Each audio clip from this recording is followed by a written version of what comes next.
L'ouverture du RSMA, un événement attendu ici à Ho.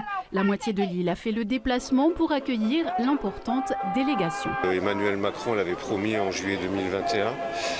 Moins de 16 mois plus tard, c'est fait. Il y a maintenant une vingtaine de stagiaires du RSMA qui sont présents ici et qui s'initient au métier de l'écotourisme ou de l'agriculture dans les pays chauds. Chez la majorité des stagiaires, ils ont le sentiment qu'ils ont une deuxième chance unique à ne surtout pas louper. C'est la raison, malgré le fait de la dureté de la formation militaire, il y en a 88% qui vont jusqu'au bout de la formation. Cette première promotion fait la part belle au Pomotou.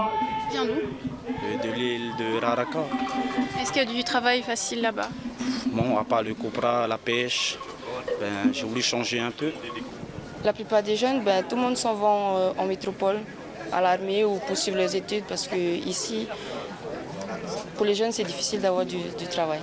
Oui, c'est très difficile, surtout chez nous parce qu'on n'a pas vraiment beaucoup d'hôtels et puis les entreprises là-bas, ils prennent pas n'importe qui, quoi.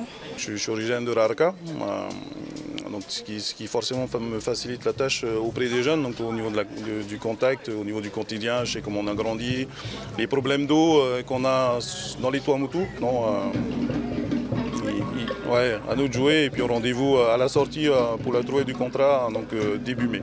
Le service militaire adapté est implanté à Hivaoa, Tubuai et Aroué. Les Tuamotu Gambier viennent compléter l'offre.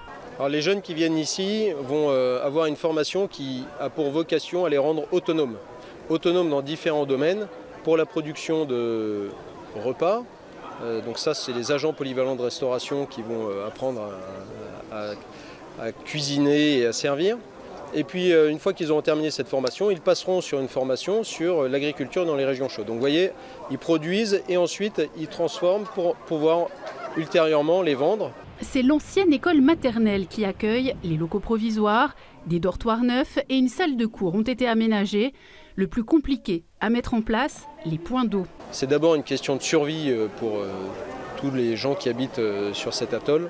Et c'est aussi un point d'intérêt pour le régiment dans l'installation de cette compagnie qui est de pouvoir permettre aux jeunes de bénéficier de l'eau dont ils ont besoin sans peser sur la population. Voilà. Cette unité marque un tournant dans la réhabilitation de l'île. Je trouve ça bien parce qu'économiquement parlant, il y a tout qui va se relancer. Ça fait depuis que l'armée a quitté Ho, il n'y a plus rien. On a commencé à descendre et puis là on commence à remonter.